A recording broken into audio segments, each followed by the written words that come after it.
Tyler James sent a demo tape to a music manager without telling Amy. He was trying to get himself a deal. The manager listened, called back, and said he was not interested in Tyler. He was interested in the girl on the tape, the girl Tyler had recorded as a backing vocalist. That phone call was the beginning of Amy Winehouse's career, and Tyler has carried what came after it for the rest of his life. But to understand the full weight of what Tyler James has been carrying, you need to understand who he was before any of it, and who Amy was to him before she was Amy Winehouse. They met at the Sylvia Young Theatre School in North London when Tyler was 14 and Amy was 13. The Sylvia Young School was a performing arts institution that produced, over the decades, an extraordinary number of people who went on to become significant in British entertainment. It was a school for children who were already more than ordinarily committed to music and performance, who had been pushed by talent or by ambition or by both into a world of training and auditions and the particular social atmosphere of a place where everyone was trying to become something. Most of the students were there because they wanted to be seen. Tyler and Amy were there because they were the ones who did not quite fit anywhere else. He heard her sing before he heard her speak. That is not a line from a song. That is what Tyler wrote in his memoir, My Amy, published for the 10th anniversary of her death. He said it was love at first listen, then love at first sight. He said, "There you are. Where have you been?" They were 13 and 14 years old, and they recognized each other with the completeness that sometimes happens between people who are sufficiently alike in the things that matter, in the seriousness about music, in the humor, in the quality of being slightly outside the mainstream of wherever they happen to be, that the recognition is immediate and permanent. The Sylvia Young School was a particular kind of pressure cooker. The children who attended it were not ordinary children. They were children who had already been identified as exceptional or who had identified themselves as exceptional, and who had been placed in an environment where everyone around them was equally committed to the idea of performance and success. The social dynamics of such a place are not always kind. The competition is constant. The comparison is unavoidable. And the children who do not fit the prevailing mold, the ones who are too odd or too raw or too genuinely themselves to be comfortable inside the school's particular definition of talent, tend to find each other. Tyler and Amy found each other.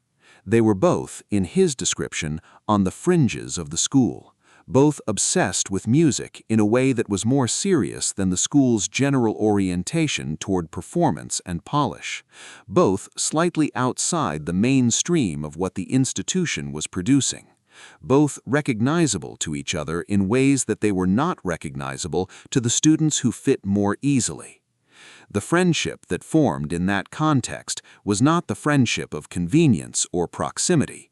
It was the friendship of recognition. Two people who had found in each other the specific understanding that they had not found anywhere else. They became best friends. They became, in Tyler's own description, soulmates, not romantically, but in the older and more exact sense of the word. Two people who had found in each other the person who understood them most completely. They moved together through the Sylvia Young years and the years that followed, through the music scene and the late nights, and the gradual understanding that what Amy was capable of was something genuinely different from what anyone else around them was capable of. Tyler was musical. Tyler was talented. But he knew, with the honesty of someone who had been in the room with Amy when she sang, that what she had was in a different category from what he had. He knew it early. He never pretended otherwise.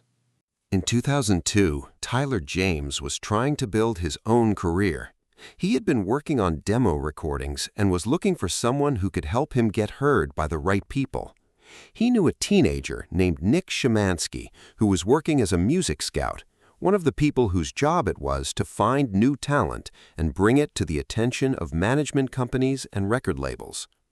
Tyler sent Szymanski a demo tape. On the tape, alongside Tyler's own performances, was Amy.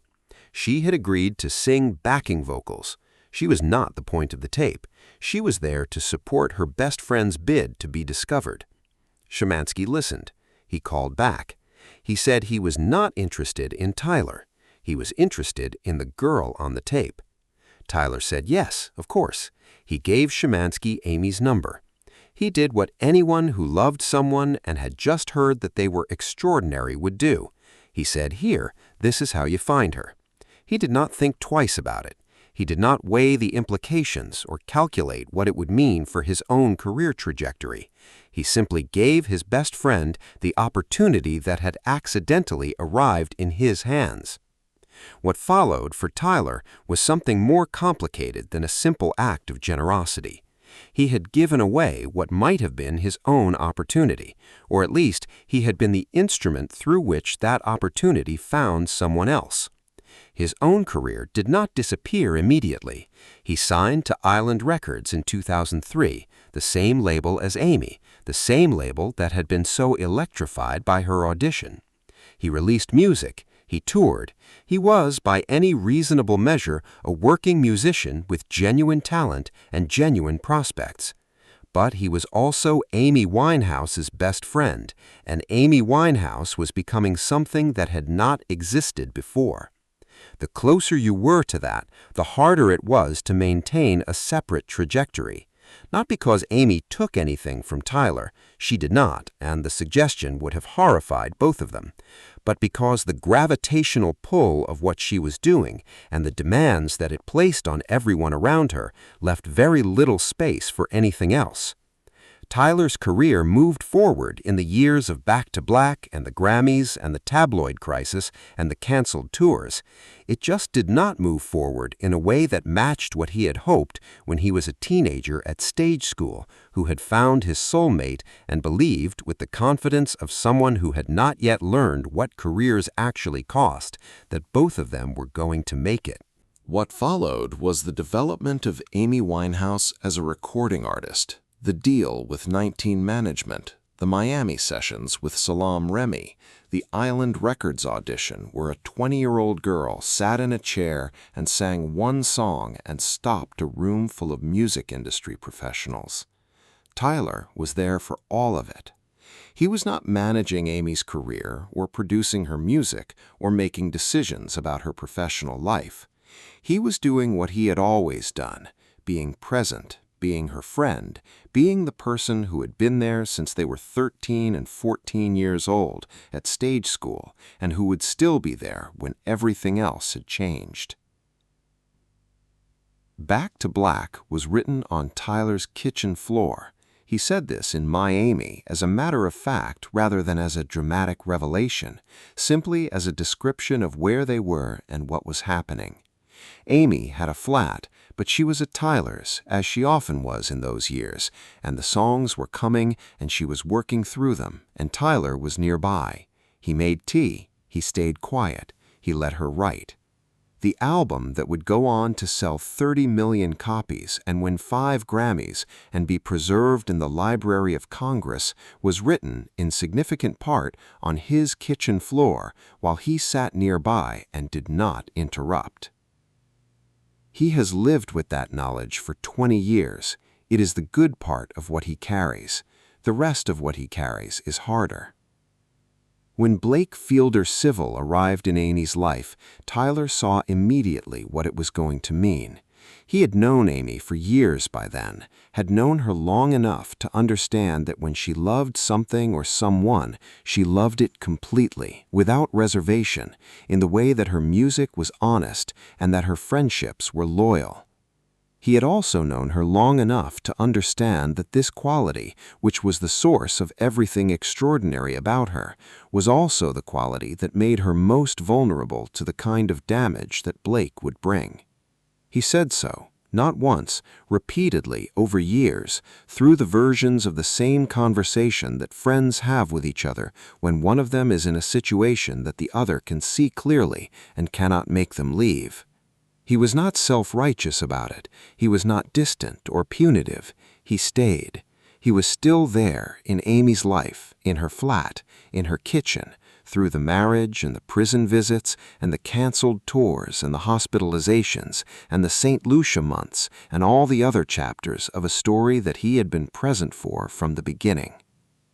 He developed his own serious addiction during those years. He has written about this directly and without self-pity, the way that being around someone who was struggling with addiction, combined with his own vulnerabilities and the particular pressures of a music career that was not going the way he had hoped, had led him somewhere he had not intended to go. By 2009, he had overcome it. He had done the work. He had come out the other side, and then he had gone back to being Amy's person, steady, present, the one who stayed. He had a mantra. He said it to her every time she relapsed, every time the drinking came back, or the drugs came back, or the thing that she kept trying to leave kept pulling her back. He said, "It is better to live being Amy than to die being Amy Winehouse." He meant the distinction between the person and the persona, between the woman he had known since she was 13, the one who made tea and wrote songs on kitchen floors and was wickedly funny and wanted to be a good wife and mother more than anything, and the icon that the industry had constructed and the tabloids had photographed and the world had decided it knew. He was telling her to choose the person over the persona, to choose life over the role. She always gave him the same answer. She said, "T, I'm not going anywhere." He believed her. He had to believe her, because the alternative was not something he could live inside and still be the person she needed him to be. So he believed her, and he kept saying the mantra, and she kept saying she was not going anywhere, and they kept living together, because they were still living together, right up until the end, Tyler in the same building where Amy was. And the years passed in the way that the years passed for Amy in that period, in cycles of better and worse, longer stretches of something that resembled stability, and shorter stretches of crisis. On July 23, 2011, Tyler James was in the building when Amy Winehouse died. He was the only person there who had known her since she was 13 years old. He did not write about the specific details of that morning in My Amy. He wrote around it with the care of someone who has decided that certain things do not need to be given to the public, that certain moments belong to the people who lived them and to no one else. What he wrote was about the years before it, about the friendship and the kitchen floor and the demo tape and the mantra and the answer she always gave, about the Amy he had known, the real one, not the tabloid one, not the Grammy Amy, not the cautionary tale Amy, the Amy who had written songs on his kitchen floor and called him T and said she was not going anywhere. That Amy had belonged in some essential way to the people who had actually known her, and Tyler was writing to give her back to herself, or at least to give the world a clearer picture of who she had actually been. He was also, though he would not have said it this way, writing to give himself somewhere to put 14 years of carrying. The book was an act of love and an act of witness, and perhaps an act of the kind of processing that grief sometimes requires, the need to say what happened, to name it, to place it in a form that exists outside of your own head and can therefore in some measure be set down. He said in interviews that he hoped people would show him the Amy he had known. He said he wanted to correct the record. He said he was the only person who could tell this specific story from this specific position with this specific combination of love and proximity and loss. My Amy was published in July 2021, exactly 10 years after her death. Tyler was living on a farm in Ireland by then, raising sheep. He had swapped gigging for lambing, his own phrase offered with the self-deprecating humor that had always characterized him, and that had perhaps been one of the things that had drawn Amy to him in the first place at a stage school in North London when they were 13 and 14 years old. He said he wrote the book because she could not, because the story that the world had been telling about Amy Winehouse was incomplete, and the incompleteness was a kind of injustice, and he was one of the few people with the knowledge and the proximity to do something about it. He was not trying to establish his own place in the story. He was trying to give Amy her place in it, the Amy he had known, the one who had written Back to Black on his kitchen floor and said, "T, I'm not going anywhere," and had meant it with every part of herself that was capable of meaning things. The demo tape he sent without telling her started everything. He has spent 20 years thinking about what he started. He would do it again. He said so. He would give her number to Nick Shymansky again. He would let her be discovered again. He would sit on his kitchen floor again and make tea and stay quiet and let her write. He just wishes the rest of it had gone differently.